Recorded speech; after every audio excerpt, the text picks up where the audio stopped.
Whoopa. Okay, so we are live and welcome all the guests rolling in with your tasting packs and get settled in, start drinking with caution. It's going to be a long night. Well, not too long. This will be about an hour and 15 minutes of good chat, good wine with good people. But I'm already tasting. And we have Nina in Australia, very early. And Nina, welcome. And you'll be able to tell us what time it is and how you slept and what you're having for breakfast shortly. And Rod is a couple of hours behind, closer to normality in New Zealand. And then Rodolfo just down the road in Spain. Welcome to all three of you.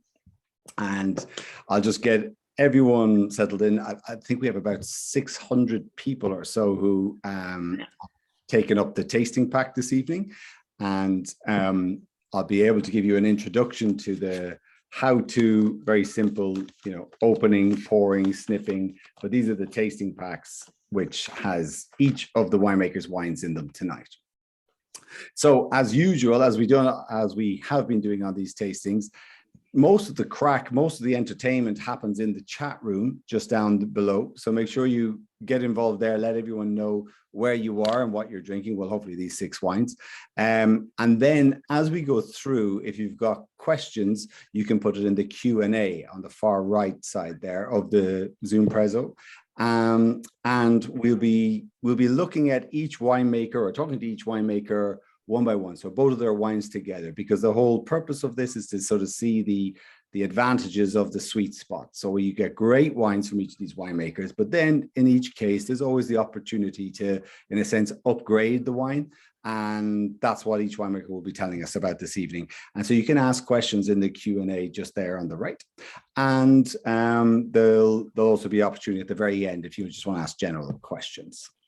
So what we'll do is, I think, Rod, because it's Tuesday and it's 8 p.m. and everyone's thirsty, I think we'll kick off with your wine, and then we can sort of come back to a bit more general sort of how everyone's doing. You guys, Rod and Nina, have just finished harvest, I'm guessing, in the Southern Hemisphere. And Rodolfo, you've probably just finished cooking an incredible meal with all the beautiful recipes you share. So in each case, we'll have plenty to talk about.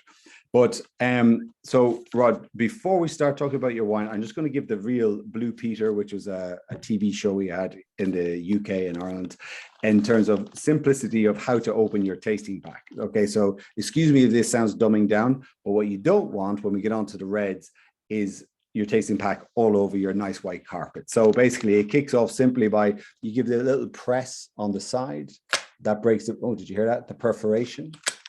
And then you lift that up, boom, and you've got the bag inside. And then you clip it upright away from your laptop. And a nice little bit of that. And there you go, that's the reaction. And then you pour. Okay, so I know it's pretty simplistic, but safer, so that you don't go back to saying, I poured wine all over my laptop, but it wasn't on the same night. Okay, so Rod, we have your level 185 Sauvignon Blanc in our glasses from Hawke's Bay. Can you tell us about where you are based, what 185 refers to, and talk us through the wine, please? Yeah, sure. Thanks. Thanks for the opportunity. Great to be with these other 2 rockstar winemakers. Feel very honoured to do this. And yeah, just to set the scene, we're in New Zealand, South Pacific, but loosely divided into 2 islands, the North Island and the South Island. Most New Zealand Sauvignon Blanc is made at the top of the South Island in a place you may have heard of called Marlborough. They're really taking off. But I'm based in Hawke's Bay, which is on the east coast of the North Island. And we tend to have a slightly warmer climate, less vineyards, less of those Marlborough winemakers running around cluttering up the process. So we have a bit more space between our vineyards and a more varied topography as well. If you were to go on and Google New Zealand vineyards and have a look at the images, almost entirely they're going to be flat valley floor, large, quite uniform terroir that you're going to see in those images. Hawke's Bay tends to have a lot more of a varied topography. So we do have those flat alluvial vineyards, but we also have sort of some lumpy terrain that has limestone and clay and a lot of varied soils. So we're sourcing from a number of different vineyards across our region. And during the years, that one really stuck out to me as being quite distinctive compared to the rest. And that is one at altitude. And it happened to be when I Googled that on Google Maps to find out exactly what that altitude is. It was 185 meters at the front gate of that vineyard. And that pretty much puts it 185 meters above all the other vineyards that we're sourcing our fruit from. And we saw distinctive characters in that vineyard and the resulting wine. Enough of a distinctive character that we thought we should do something different with this and keep it apart from the rest and come up with a different cuvee to highlight those differences. So hence you get level 185, denoting the altitude of that vineyard and being distinctive from all the others that we're sourcing from. So what does altitude do? Well, you can look down on all the other vineyards. That's quite a nice thing. You can see the sea in the distance, probably 40 kilometers from the vineyard. But because we're up high, we're slightly cooler and it tends to ripen a lot later. It has a lot more wind flow, so we tend to get less of those problematic funguses and diseases that can sometimes make vintage a little bit tricky.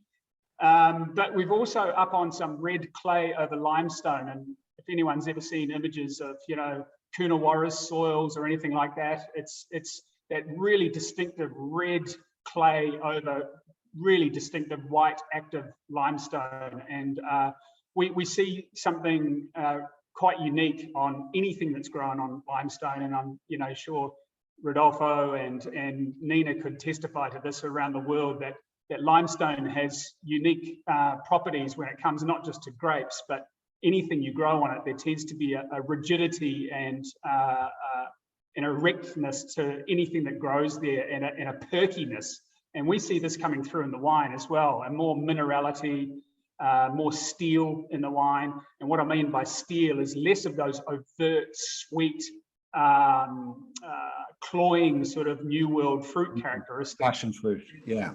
Yeah, and maybe something a lot more akin to the soil it's grown on rather than just the grape it's made from.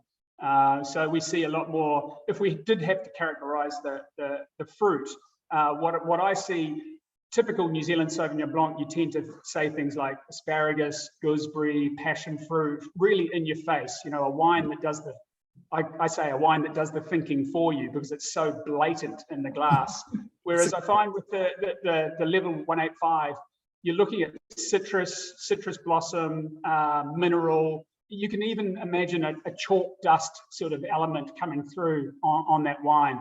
To me, it's a more delicate, it's less in your face. It makes it, to me, much better as an aperitif. So if you're busy in the kitchen starting to prepare your meal and that sort of thing, and you want a beautiful wine, obviously, but one that's not taking all your attention, the level 185 does just the job for me. And it's a dangerous little package because you can often reach back for the bottle, you and your wife cooking a meal or whatever, and you reach back for the bottle and it's empty. And you're saying, well, did Rod not fill it all up? No, you just drank it all.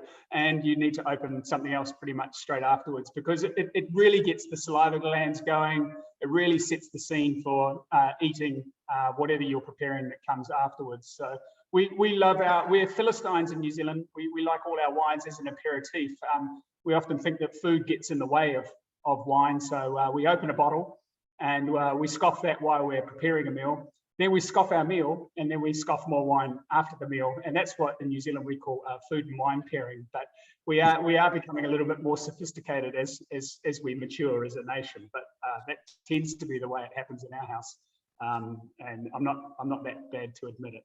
Yeah, no, perfectly pitched. It is that light, fresh, and yeah, just cooking earlier, I had a taste as well, or of another of your wines, and it is.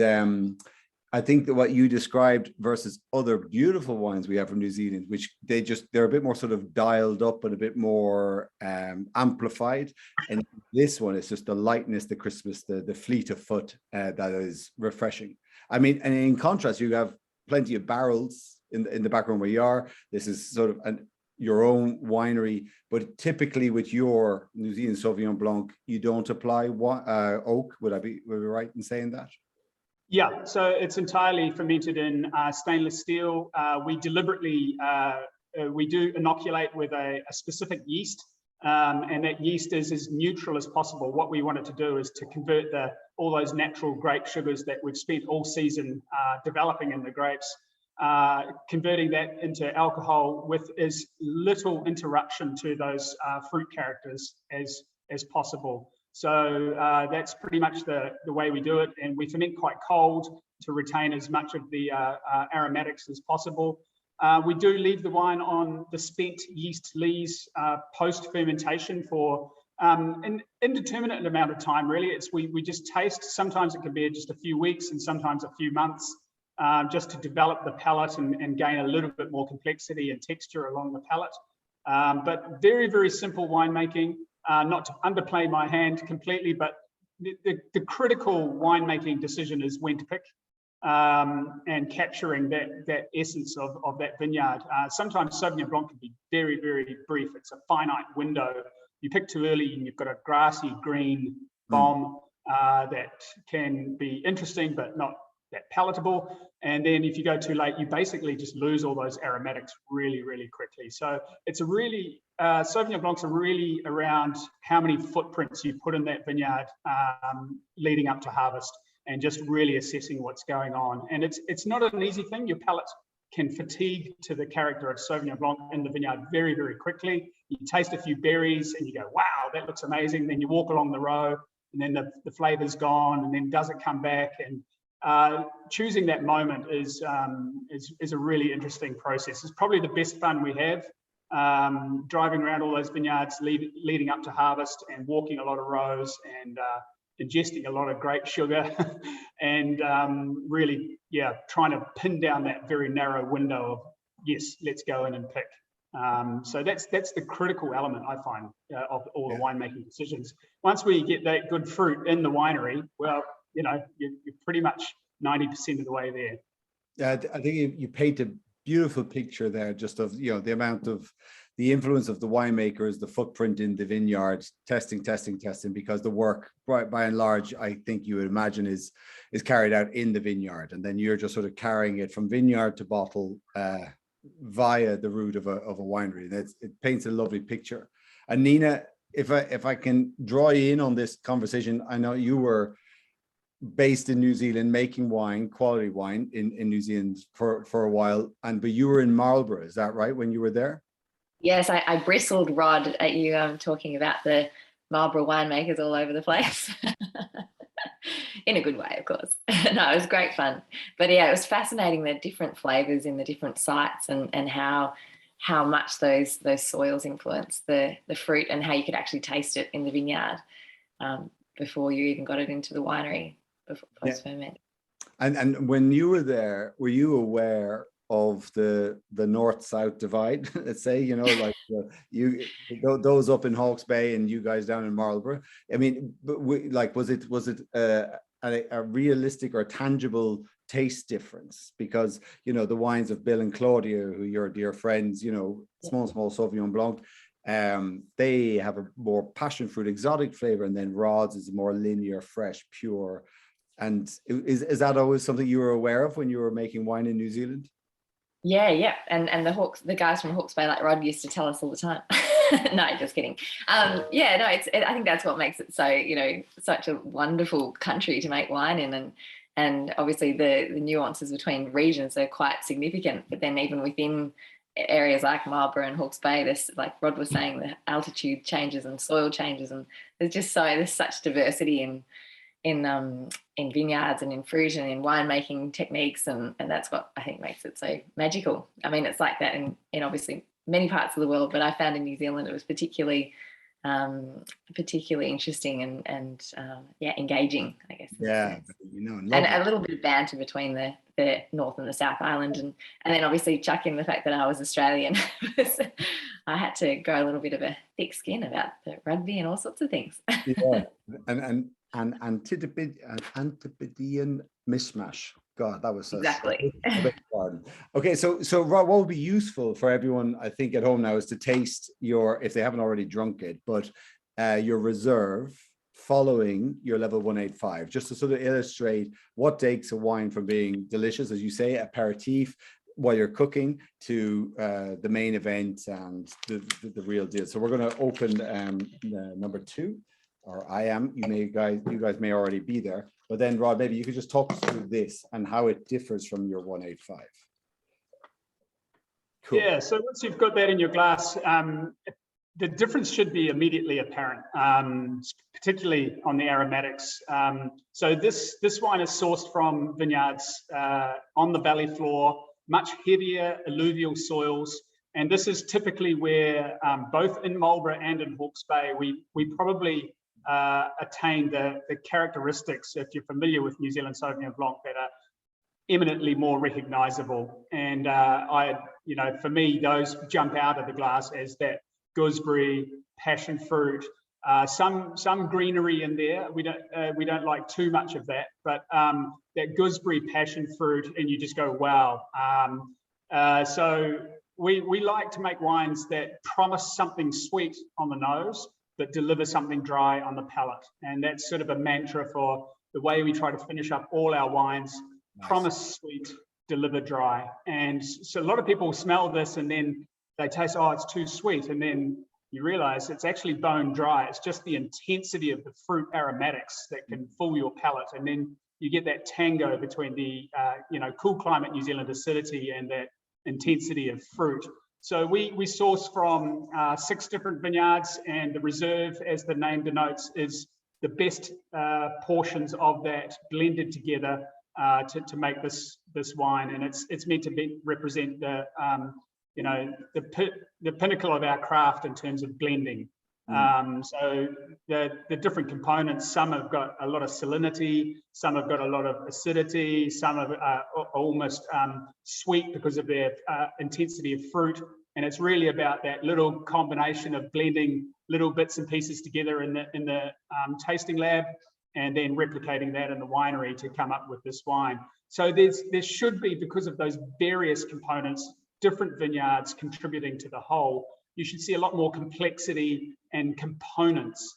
And every time you come back to that glass, hopefully in a large glass where it's experiencing a bit of air, a bit of movement, it's changing from that cool, fridge temperature and slowly warming up, you'll begin to see all those different range of aromatics expose themselves. So rather than a wine that does the thinking for you, it's a wine that you can climb into and investigate over quite a long period of time. And for me, that means it's a really great combination with more complex foods. So whereas the level 185, if you're going to pair, you might just have simply with some oysters or a very simple salad. This can handle, your grilled scampi or scallops, and handle some buttery sauces and those types of things, because it has the weight and the complexity to cut through a lot of that complication that you may also have on your plate as well.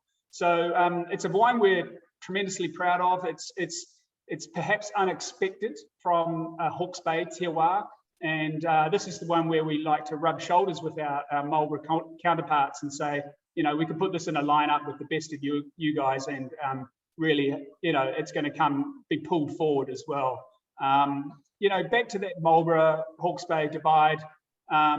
Yes, it exists. There's actually ocean between us, but Marlborough has really been the region that's opened the doors for New Zealand wine right around the world, and we don't mind riding on the coattails of Marlborough's success and letting then the door be opened to other terroir and in the rest of New Zealand as well. So Marlborough is a gateway drug. Once you've found a good one, it opens the doors to the rest of New Zealand's wines. So we're fairly admit to all that.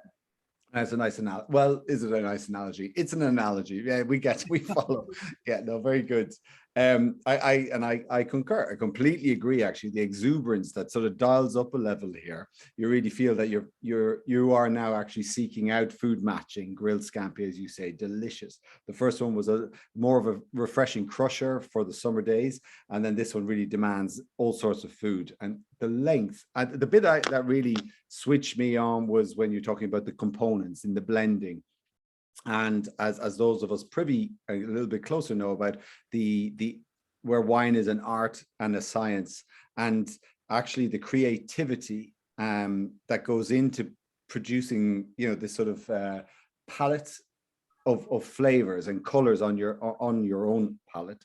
But it's just this all the detail that goes into it, to the essential balance that makes a wine, as you touched on: salinity, fruit, longevity, intensity. And that actually, you know, I think it's worthwhile to recognize the winemaker, not only from the work in the vineyard and not only the work in bringing the vineyard through in the winery, but then that whole composition of what I often say is that we're in the pleasure industry, you know, that we just pull something together that is going to make every experience beautiful. So when all of us here in the UK are sitting at home on a Tuesday night, we open it and it is effortlessly great. And I think that goes really to all the winemakers around the world that make that, it makes wine an effortless experience, or certainly those that we have at Naked Wines. Some wines are more challenging than others. Rod, beyond all the information, all the detail you gave us about the investment of work, the detail, the elevation of the vineyard, there is one resounding question from the group, all of them in attendance, and that is, what is your dog's name? Oh, yeah. So he's only 6 months old. He's a new addition after my kids pestering me for about the last 15 years to get a dog, because they said they would look after it and they would take it for walks and they would do all that. But guess who's doing all of that? And he's kind of glued to me the whole time in the winery. I go to pick up a fitting or anything, his nose is in my face. It's just relentless. But he's adorable, and his name is Wally. Yeah, he's quickly become part of the furniture. So me, as a very, very reluctant dog owner, is now smitten with his new addition to the family. So yeah, every winery's got to have a dog, and we've got ours. He's chewing all the, you know, the little wooden chocks that are keeping those barrels there. He's pulled a few of those out, which is a bit disconcerting. So he's into everything, but we love him. So he's been a great addition. Wally the winemaker, lovely. Wally the wine. Oh, that's gorgeous. So I think we will, the wines are gorgeous, Rod. And actually, just, you know, you and I, when we get together on tour, we often have quite technical chats, as well as the passion that we've just been exploring there. But these tasting packs, as we discussed earlier, they're fantastic. So your wine has been decanted into a hopper through and into these individual bags with a low OTR, oxygen transmission rate, and they just taste fantastic, super fresh, as they would be in bottle. So everyone at home tonight in the UK is tasting your wine as they could be from bottle, but they're just getting these nice sample size. So it's a wonderful opportunity to taste so many. Amazing technology, fantastic.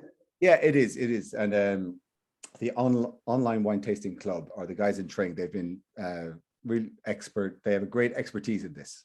So now, Rodolfo, si no puedo, that was my cabbage Spanish. If we can we go to taste some of your wines? Ideally, you know, we start with, which for everyone at home, this would be wine number 3. I'm just going to lean down and grab my box. But Rodolfo, maybe you could tell us, while the guys that I am, I'm a fan of Sauvignon Blanc. That this is my area. Rioja is not a good place for Sauvignon Blanc. We try sometimes, and we have horrible Sauvignon Blancs. And I love this grape because the match with vegetables that they are growing in the region, artichokes, asparagus, as Rod say, the match with this vegetable is fantastic. And I love this match. And I buy bottles of Sauvignon Blanc for trying with these vegetables. Well, you have, well, in Rueda, where you also make wine, You have Verdejo, where they also grow, you know, you put in a little bit of Sauvignon, Yeah. but yeah, same, but not so similar. No, this is the Sauvignon Blanc in Rueda. This is a nice place for Sauvignon Blanc, but it's more close to French style, maybe more mineral and less expression in terms of fruit and sour. And this is a good place for that because this is a dry area with high altitude. But from my point of view, the best are in road area. Yeah, and do you know, just for everyone at home, and if it's really interesting to hear your observation of that, Rodolfo, in Spain. Despite you tasting wines from France and wines and Sauvignon from France, Sauvignon from around the world and Spain, to really tie back an expression of character from the same single grape variety to one place. And this is why, you know, wine regions, what you might say terroir, like the home of a grape variety or the expression of a grape variety in a certain country is greater than another. For example, Malbec does very well in Argentina. Now, Malbec has, of course, been growing in France in a region called Cahors, which is sort of southwest France, inland around Toulouse, also in Bordeaux for a long time, but really it just took off in Argentina. And so it's just, if we allow ourselves to appreciate how one grape, even like an apple, you know, if you're growing an apple, apples grown in Kent in England taste different than apples grown in another part of the country, and pears. And that is what the temperature and the soil and the interaction of the winemaker. And so it's a beautiful thing, you know, if you really take about it, it's what makes our world gorgeous, because our world is different and it expresses different characteristics. And it's nice in a sense, through the medium of alcohol, to have a sort of return to nature and appreciation of nature and expression of our climate and so on. And it's really good to hear you say that, Rodolfo, how you just go, yeah, but for me, in the end, it's where Rod is, you know, and that's the true expression. It's nice. Yeah. And actually Tempranillo, it's hard to find Tempranillo, great Tempranillo outside of Spain. Australia has a good job, a good stab of it, but really Spain, they own it. Yeah. Yeah, it is, and especially in Rioja region, because the Tempranillo in Rioja region have very, very good capacity for aging in barrel. And I think the reason are at the end the same. We have mountains in the north of the region, that the mother rock is sandy rock, and we have mountains in the south, and it's producing a nice valley with nice weather for growing the Tempranillo. And the discomposition of this rock is producing a calcaric soil, which increase the acidity of the Tempranillo comparing with another parts of Spain. And then the wines are better capacity for aging in Rioja than another regions. Mm-hmm. As my colleagues say that they are at the end of the harvest, and we are starting the spring now. Last night we have a very, very cold temperature, under 3 degrees. And but by the moment the vineyard is sleeping, they are now opening the leaves themselves. It's coming in 15 or 20 days, and we escape these frost problems. But we are in a cold area with the continental influences themselves, and I think that this contrast that happens not only during this period. We have inclusive very, very close to the harvest. We have very cold night and warm days, and this differences is producing the typical color of the Tempranillo, this cherry color with brilliant and red aspects, always with a touch of blue that we can fill in your glasses. Because I think that everybody have the wine in the glasses, no, isn't it? Number 3, we do, yeah. And actually, you know, nearby Ribera del Duero, very different to Rioja, but it's the same grape. There, the wine is slightly darker, blacker, and it's a more continental, hotter climate. But just to remind people why Rioja is so fresh and easy, is that Atlantic influence you've just been explaining. Yeah. So it's a nice thing to appreciate that Tempranillo sort of reflects in 2 different areas. So here we are in Rioja, yeah. Yeah, we are in Rioja, as you say, and but in Ribera del Duero, the character of Tempranillo have a very, very influences of the temperature. This is a colder area than Rioja inclusive, and then the structure of the wines are more stronger than here. Here we are in Rioja, we have Fine and Elegance in the Tempranillo, and a wine that, as we have in our glasses, the Hacienda de Hernán Tempranillo 2009. I think it's a very good example of a nice vintage with this fruity character of cherry and velvety, elegant. Yeah. Yeah, it's supple mouthfeel. It's the kind of wine that some people often say, this is my go-to red or my house red. And house red doesn't mean the same thing as, you know, the house red in a restaurant, which is usually the first wine on the list, the cheaper one. It's just that sort of comfort wine. It has a comfort blanket about it, everything in its right place, smooth, you know, cherries, as you said, red currant fruits. Very easy. So this wine, Rodolfo, does this wine take oak? Is it oak influence, or this is not? This wine have a short time in oak, around 6 or 8 months, depending on the vintage.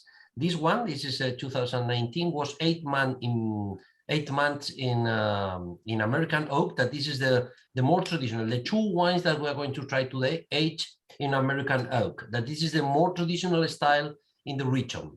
Yeah. Of course, we use French oak too, but traditionally the wines from Rioja, who is going to age a long period in the barrels and so age in American oak, because the sweetness of the Tempranillo, natural sweetness of the Tempranillo, blend with the coconut, vanilla, and this kind of aspect is doing a very, very pleasant wine. You know that a big percentage of the Rioja Tempranillo wines are drinking in Spain by the glass in the bars. Put your arm in the bar and drink wine, just drinking.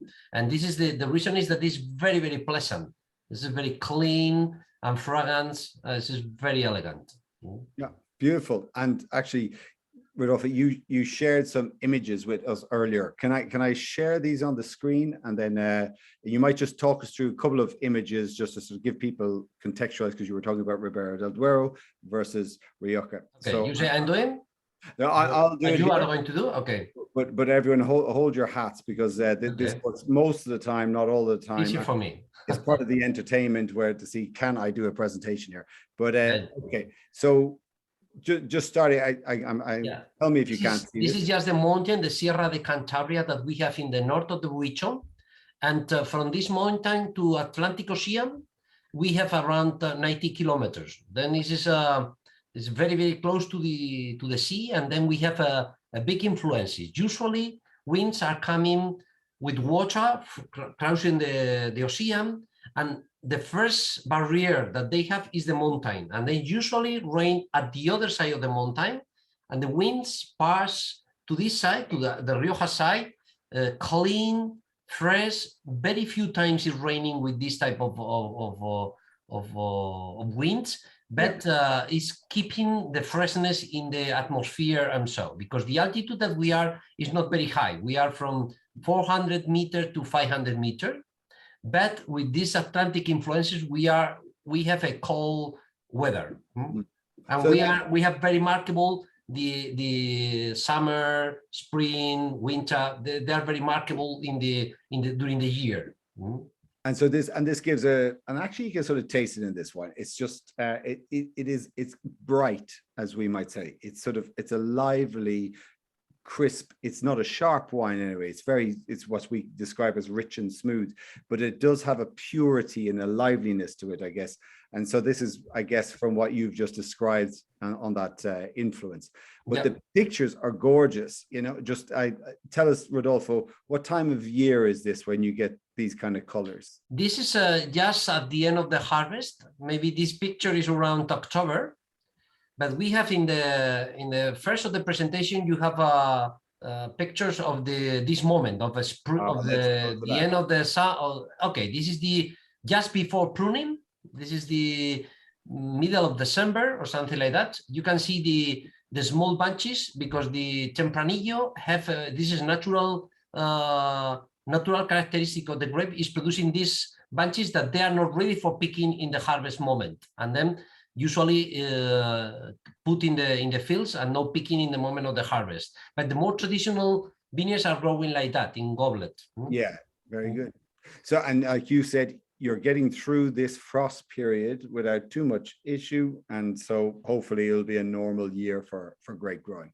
Yeah. And we'll just end on this picture because there you are looking handsomely, devilishly handsome, and you've just in your best shirt pruned 800 vines, and then you've just crouched down as if you've just finished a HIIT workout in your gym. So you look incredibly athletic there. So I'll stop the share. This is just at the end of the summer. Yeah. The winter, sorry. This is the end of the winter, and just before starting to grow and sow. And this is the moment that we are. This picture is from the last year. But this is the moment that we are just now. Just right now. Okay, very good.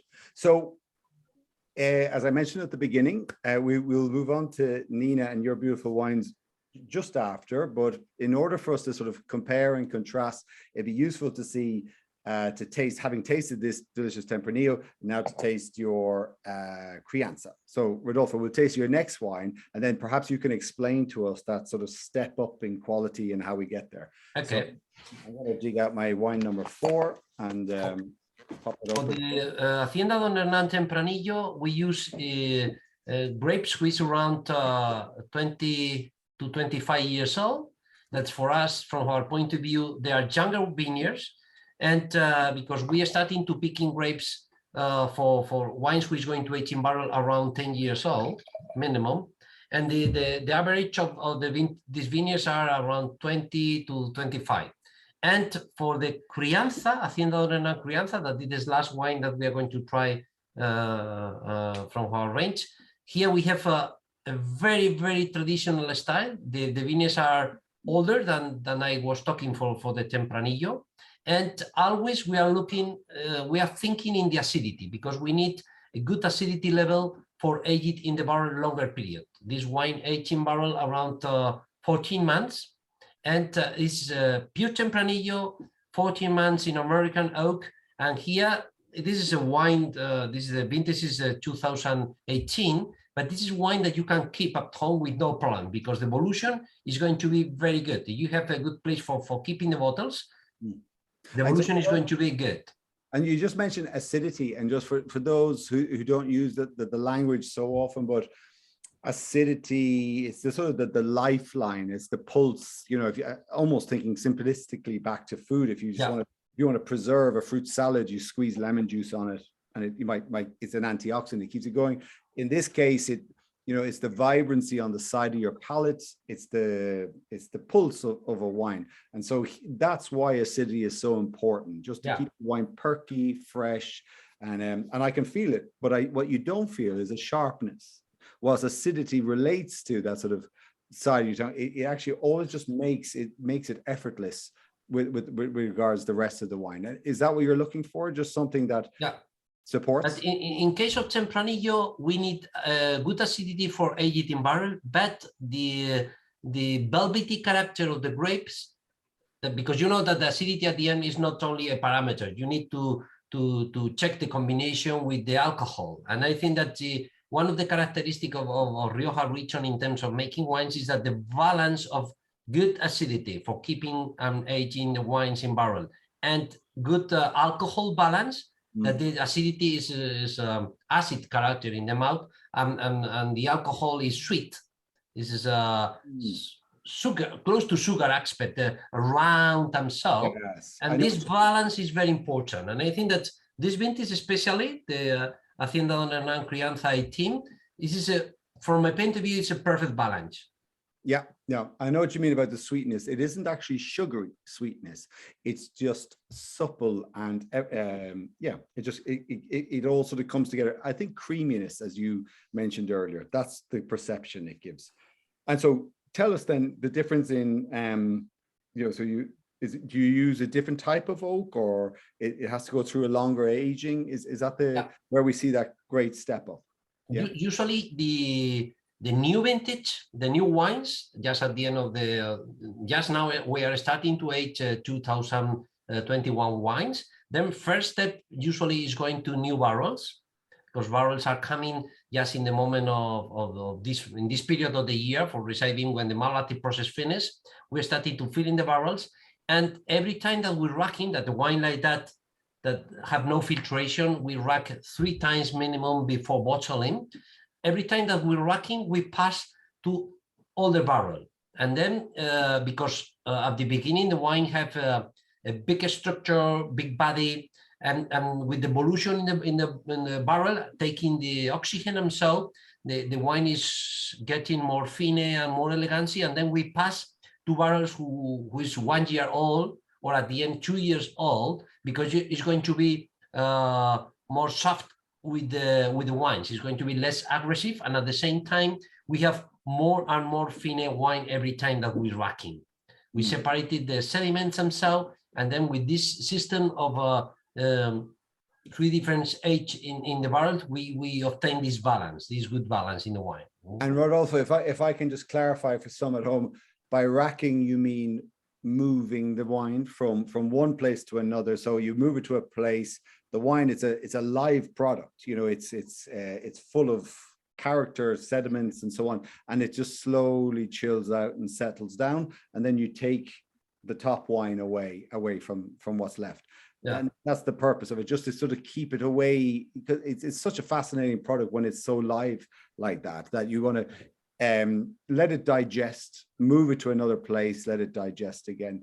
One barrel to another barrel, yeah. One barrel to another. And when you say 1 year, 2 year, so when people think about oak barrels, it is literally, you know, it's a tree that's been cut down, an oak tree, and then they toast it, they chop it into staves, put it together, and sometimes this high quality new oak barrel can be too much on a wine. And so actually once it's been used once or twice, the oak starts to sort of just soften, and it has less of an influence on the wine, and rather it ameliorates or it complements the juice. Yeah. And that's the benefit of using older barrels, because it's not that they're old in a bad way, it's old in a just right way. Yeah. Especially in Spain and in Rioja region, in the past, people associated the oak barrel or oak taste with the quality of the wine. And this is an old-fashioned idea. And nowadays, we are looking for aging in barrel. We take, of course, some flavors of the barrel, but for us, it's very, very important the balance. If you cover the wine with the barrel taste, the wine is going to be less expressive, you kill the fruit, and so. And now, from a point of view, the balance is the more important. At the end, sometimes it's more important to take tannic from the barrel, that the perception is going to be a few bitter and body in the mouth, more interesting sometimes than take really flavor of oak, good or cedar, this kind of flavor. Sometimes, if the balance is not good, can cover the fruity of the wines, and it's not going to be a positive character. Yeah, very good. So in summary, with your 2 wines, I guess for people that want to buy or look at the wines again, it's one is, as you touched on, the freshness, the expressiveness of the pure red fruit, and this Crianza is where you want to bring in some of that sort of evolved, and it gives a sort of a more compact or concentrated without being over the top character. And that's the step up. That's where you go from the regular to the sweet spot, where you really start to feel the concentration of flavor and concentration of oak. And well, the wines are looking again. In these 2 wines, it's very easy to understand the sweet spot, because this is very evident. In one wine, you have something for enjoy, drink with maybe not a big compromise, feeling the fruit and feeling the Rioja character. And when you pass to the Crianza for a little more money, at the end you get oldest vineyard, more time in barrel, more capacity for aging, and this is a wine more for celebration, for special days and so. Very perfect. Nothing to add, Your Honor. Perfect. That's fantastic. And last one. Oh, actually, we have a couple of questions, but just while I look up the questions, Rodolfo, before we move on to Nina, you're fantastic at sharing such brilliant recipes. Just yesterday or the other day, you gave us Easter cookies, lots of butter. But other than that, so you know, on this beautiful Crianza, as people look ahead to Easter, a lot of people in the UK eat lamb. Where you're based, there's a lot of lamb, but maybe for vegetarians or others, what kind of food pairing would you suggest for this crianza? Yeah, for me, always when you use tomato, is going to be a good match with the crianza or the tempranillo in general. If you cook, for example, pasta with tomato, or that you can use, I don't know, carrots or another vegetable ingredients, the match with the chops of the lamb is very, very good. You know that in the area we grill with the pruning of the vineyards. We take the sticks when we prune in the vineyards for cooking the chops just directly in the brush. And this is the match is very, very good. And for me, this is with a Stilton, that is an English cheese. The match of the tempranillo with the Stilton is fantastic. I usually have a piece of Stilton in my house, because a bottle of Sauvignon Blanc, a piece of Stilton in my house, because I'm a passionate. Now the modern expression is foodie, no? Yeah, but I enjoy with my friends and my family eating and lunch, dinner, everything. That's lovely, Rodolfo. A man of the world. No, it is good. That's gorgeous. Your appreciation for it. A couple of questions from the Q&A before we go to Australia. Dave Woolcock, one of our long-standing archangels, he was asking Rodolfo, what style of pruning is that? Where you were in the vineyard, crouched down? Is it gobelet, or do you remember the image? The more traditional system in the Rioja Alta district that we are in Aro, and the village around Aro is gobelet, and usually the pruning is with I don't know in English, two eyes. We cut until 2 eyes very close to the trunk, because in Tempranillo, if you are doing a long pruning, you have a lot of kilograms of grapes, because the natural tendency of the plant is to produce a big number of grapes if you are doing a long pruning, and then we are doing a short one. Okay. And then, because the production in the area is around 35 hectoliters per hectare. That this is really low, because we are in an area, you can see in the pictures, that there are no irrigation in the vineyards. There are no irrigation, there are no water keeping from the winter for using during the summer, and then we have only the rains which coming from the sky, and then we we need to keep and grow for killing the wets, and so and it's important, this system of growing the vineyards. No, got you. And one last question, which sort of relates back to Rod and to yourself, is crianza the same thing as New Zealand Reserve? Or so maybe I can answer it briefly, as in like, no, not quite, but Rod, I think you touched on earlier your reserve. Can you just remind again in a sort of a 1 or 2 line sentence how you sum up the definition of reserve? And then Rodolfo, if you explain your crianza briefly, so people can conceptualize it. Rod? I think it comes down to experience. That the old world, like Spain, France, Italy, have a lot of history with each of their grape varieties in their respective regions, and have managed to come up with these crude systems to classify what they do from their vineyard, but also what they do in the cellar, to develop these systems of standards and in a ladder in terms of moving up from your elemental table wines up to your cru wines. In the new world, we don't have these systems at all, because we're still really working out what grape grows where, to be honest. And any system of reserve or something like that is something that we're imposing on ourselves as a producer to try and communicate to the angel or the consumer our own internal system, that we think this is worthy of you spending another £2 a bottle to get something a little bit more concentrated or complex. So sometimes we envy Rodolfo and his peers that they have these highly developed systems and that sort of thing, but also you could say that Australia and New Zealand is still cowboy country, and we can do what we like, and we're unrestrained by those systems. Yeah. So liberty. Yeah, you're right. Yeah. In our case, it's completely different. You know that in Spain, everything is under control in terms of yields, pruning systems and so on. And crianza means minimum wine 3 years old, who spend in barrel minimum 12 months. If you don't have this level, you can to sell with the back label of crianza. And in this case, wine 18 barrel 14 months and 18 bottle the rest of the time until arrive to the market. It's around, usually is around 10 months in bottles before market. Yeah. Okay. So you have the legal structure with it as well. Well, we will, Nina, if you're still with us, and we're so grateful for your early rise, can you just tell us what time it is there now and what time it was 1 hour ago? It's 5 to 6 in the morning, and both Rodolfo and Rod have actually made me thirsty, which is a bit of a worry.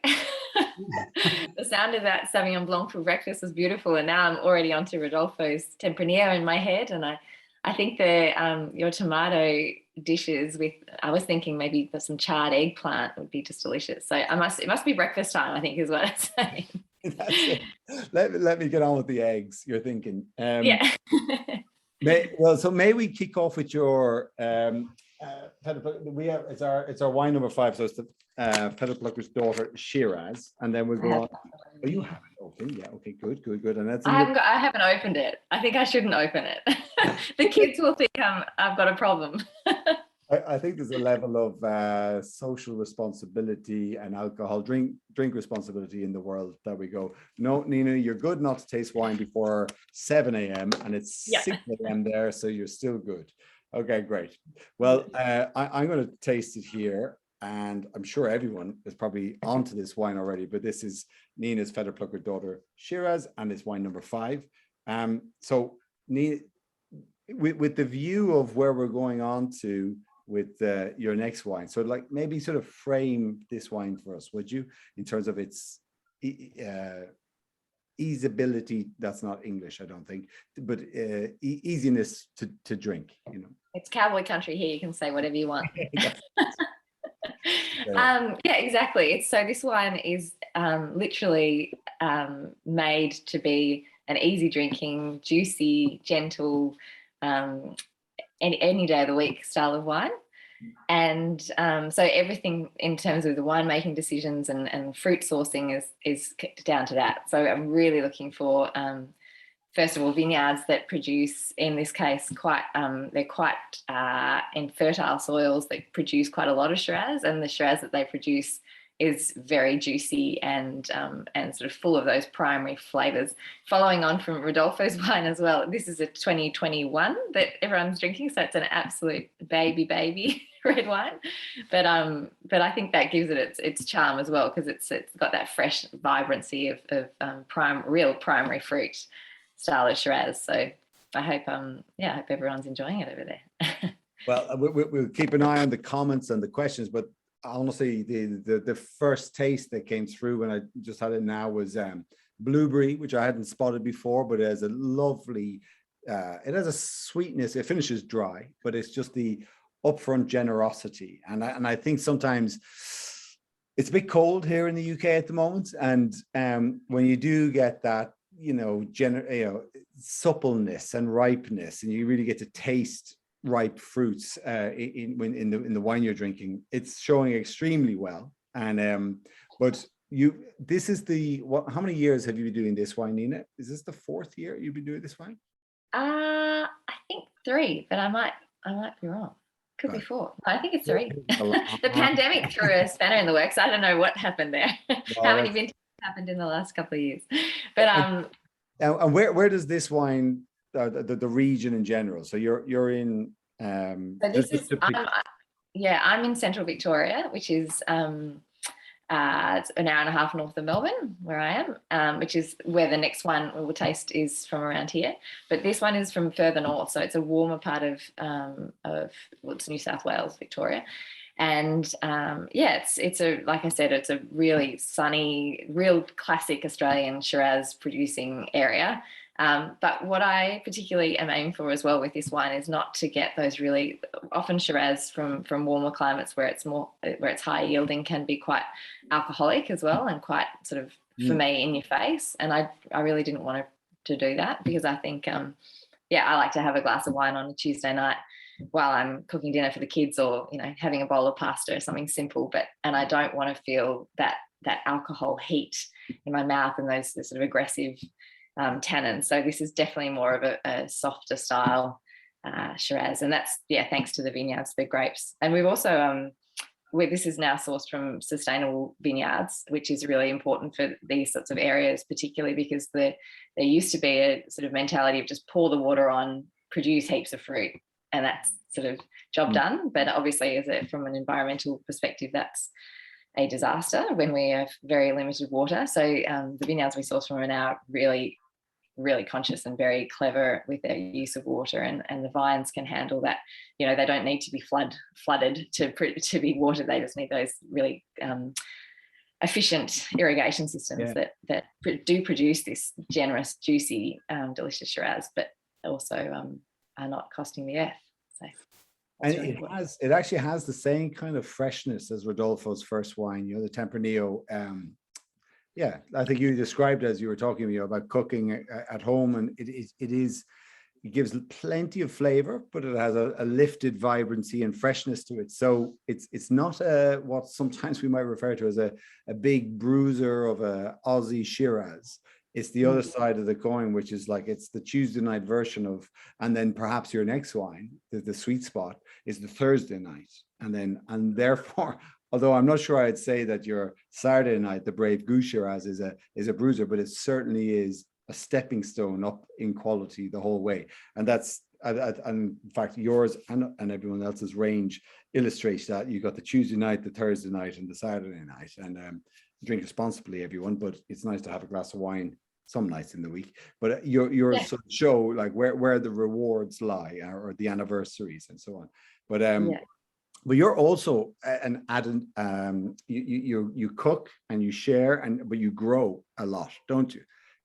So, in fact, are you growing anything in the background there, or are those plants? Are they plants? But no edibles in here. I've tried a few times to grow edible stuff in here, and I've failed miserably. So I think any gardener out there knows that as many times as you have a success, you have 10, well, maybe not 10 failures. I'm getting a bit better, but I've slowly chopped off my black thumb to have a bit more of a green thumb. But yeah, right now we've got just harvested some pumpkins, and my job today, actually, we've got coriander seeds that I need to toast so that I can use them in my cooking, because I love spice in cooking, which actually the spice in this, I think hopefully people can see a little bit of complexity and spice in the Shiraz as well. It's not just primary fruits, it's mostly primary fruits, but I use some French oak in this wine. So as opposed to Rodolfo's American oak, it's more of that those sort of nutmeggy spice kind of characters, but very background. It's only a very small amount of oak, but it does support the wine and give it that sort of texture and complexity that is. It's looking very good tonight, I have to say. There are three very good questions here that I might be able to answer the first one, but then they all sort of tie in together. But from John and Ellen Ram, would it benefit from time in the bottle? In fact, you take that one, Nina. Would it benefit from time in bottle, or is it just right now? It's kind of one of it would, for sure. I think all wines evolve, and I think that the evolution of the wine is kind of one of the most fascinating things. So whenever anyone says that to me, I'm like, yes, but drink it now as well. Make sure you can taste it because it has been made to be drunk young. So that's, always in the forefront of my mind, because I know that you guys get thirsty and we run out of wine, which is an amazing problem to have. But so it's drinking well now, but definitely can benefit from some age, and it'll just get sort of more a little bit more of that secondary complexity. And but to sort of speed up that process too, I highly suggest that you decant these young wines. So a bit of oxygen will really help with that, just letting it open up and be more expressive. But and what were you going to say? Yeah, well, I like it as it is now. But that's the thing. It's just I'm just another human being, and we all like things differently. And this question is a very good question, but it's because it's provoked a thought in my mind. I was tasting wines earlier from Bordeaux, and it was 2015, and the next one was 2016. And that's like 7 years in bottle, and one looked really young, but the other vintage looked like really evolved. And then I just went, well, they're both good, but they look completely different. And which do you like? And actually, if you think about it, I used to talk about, how we all like have different tastes. How do you like your tea? You know, how long does the tea bag in the cup for? How long do you brew it for? Is it a dark one or a lighter one? And then do you have milk with it? Probably, but do you have one sugar, no sugar, two sugars? You know, so we all like wine and we all like tea, probably, but how do we like our tea and how do we like our wine? And this version of what you're describing there, so it comes down to toast. And I'm just bringing it back down to something that we can all hopefully relate to across the country is take a, you know, single slice white pan slice of toast, lightly medium heavy toast, and then with butter and then with marmite, and all these things are the things that you personally like. So the answer is like whatever you like. And I know that doesn't help when you're looking for direction from some, you know, wine experts or wine makers on here, but as you said, Nina, yes, but buy 4 or buy 3 and, you know, open one now, see the juiciness, taste it again in 8 months, and if you go, okay, that's probably enough for me, drink the other bottle as well, you know. So that's just to keep an eye on it, but really just have fun, I think, is the main Exactly, yeah. And I've actually noticed people, I've had quite a few people sort of comment on the next, when they taste the next vintage, when we've just finished one and started another, and they say, oh, I didn't like this as much as the last vintage. But then they'll often come back in a few months and say, oh, I said a few months ago I didn't like this as much, but now I really like it. And it's like, oh yeah, that's good. Yeah, that is. And that's so is lovely, I think, the way you can see a product evolving before your eyes. Exactly. And sometimes it just needs to settle and all the elements to click into place, and then they become the unity of it. We will move to your final and the top wine, Nina, if we can, the Wild Goose Chase. Shiraz Viognier, and I'm just gonna get that. There we go. Beautiful label. And any comments in the chat on the a bit of appreciation, love of the art of the label. I love that label, Nina. It's such a, I don't know, it's an uplifting wine label, and then you open the bottle and the color of this wine, dense and purple, and it's, I don't know, it all ties in together. You really know that you're going sort of up one step, and you get a great intensity of fruit and flavor. So you're not tasting. Shall I taste on your behalf and comment on your behalf? You know, extra sip. Okay. So I'll just give a quick assessment of the wine, and then you can maybe perhaps tell people where that extra level of intensity comes from. So already the color is deeper. I mean, notably deeper. The deepest of all 6 tonight. So there's that. And then there's a sweetness of fruit, blackberry, like blackberry pie, baked pie, and maybe blueberry. And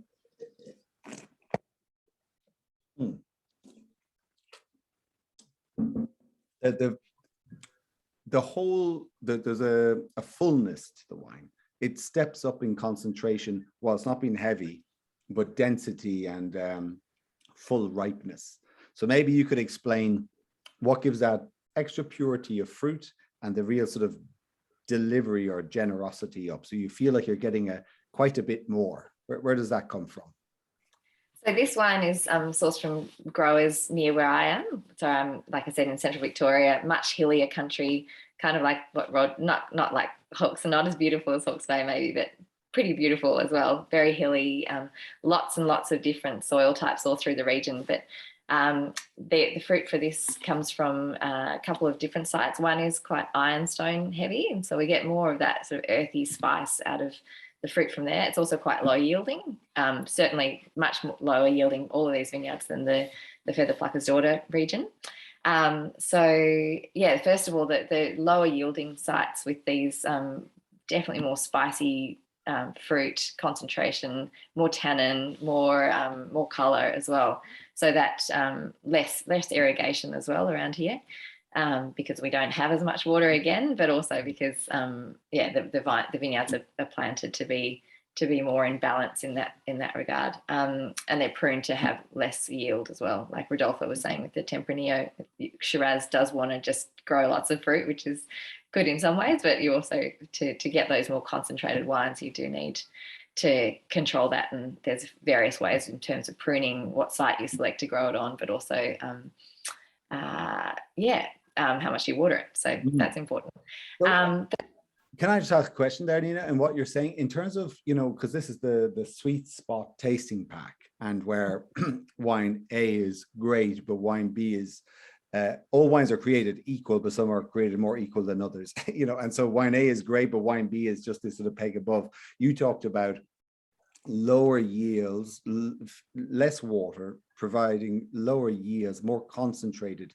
And so is that some way to explain why, you know, you pay £1 or £2 more because the grower, you, the winemaker, earns less because the grapes, you're bringing in fewer grapes, but the grapes that you bring in have a greater concentration, greater, they give a hell of a lot more. So you get less money from the grapes, but what you get return is higher quality, and you charge £1 or £2 more. Like, is that sort of the way that the pyramid works? Yeah. And the grapes are more expensive because they've got, we're getting less yield per acre, so to speak. So we have to, you know, they charge higher prices for the grapes. And that definitely translates through to quality as well. But this is a cool part of this wine. So this Shiraz was just a Shiraz to begin with. I think you'll remember, Ray. It was really nice, you know, Central Victorian Shiraz. I was very pleased with it, you know, quite happy. And I remember you saying often when you're talking to people who are buying your wine, they want it cheaper and they want it, you know, less, you know, give me more for less. But I remember at the beginning of this evolving this Wild Goose Chase Shiraz Viognier, you said, well, if we paid you more, what can we have? Can we have more? Which is, of course, like the greatest thing to hear, because of course you can. And there's so many, you know, I had a particular parcel in mind that was, I just love the Shiraz from this site. It's called the Ancient River, so it's already evocative in terms of where it's from, and it's this beautiful alluvial soil as well that runs down to the Goulburn River.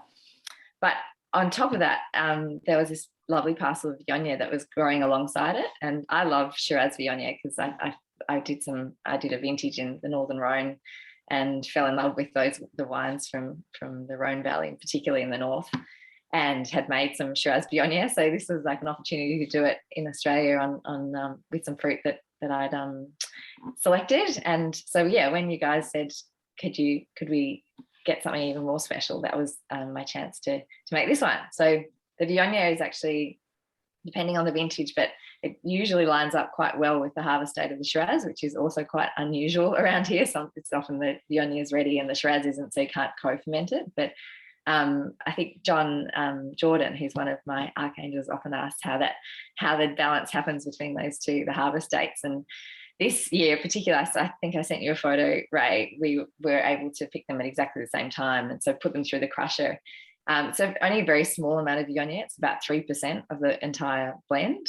But that floral lift that you should be able to see in this wine is definitely attributed to that Viognier, but it also helps with the colour stability. So the colour intensity of the wine is, you'd think with the white grape, Viognier is a white grape, obviously, that it might be less intense in colour, but it's actually the opposite effect.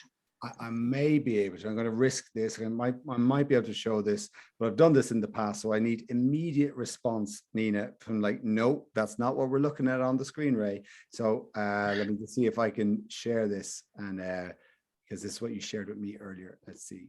Please tell me if you can see this. Is that what you're seeing? Yes.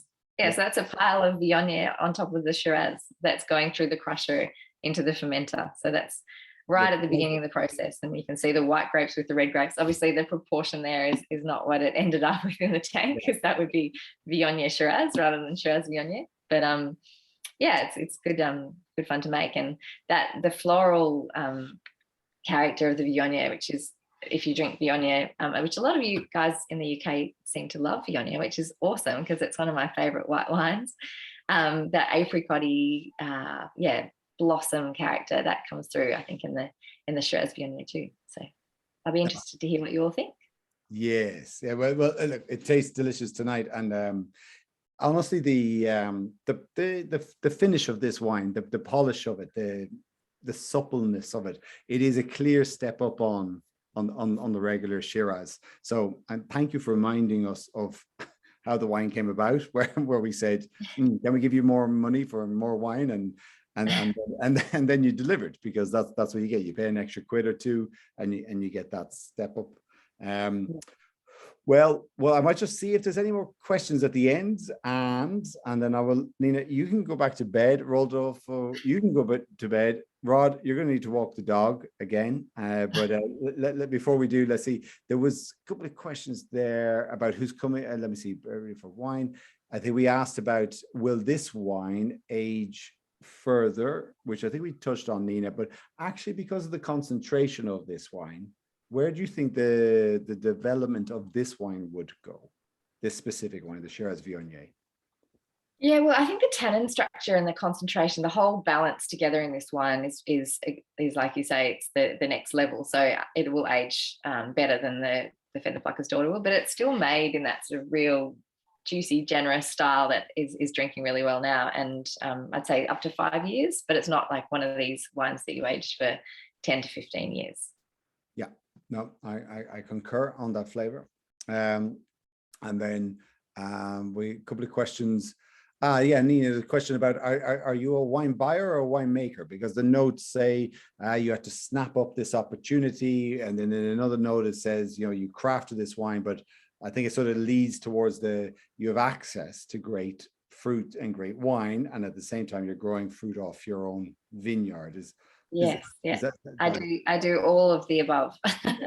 So we have from tiny micro batches that we hand pick from our place right up to the bigger style ones. But the Feather Plucker's Daughter wasn't from grapes that I harvested or anything like that. But I put together the blends and I work with the grapes in the vineyard. But the Wild Goose Chase I buy from grape growers in my region and then make it in my style, in my way. Perfecto, lovely. Well, great. I think we will wrap it up because the wines are gorgeous. They've spoken for themselves, and you've supported them.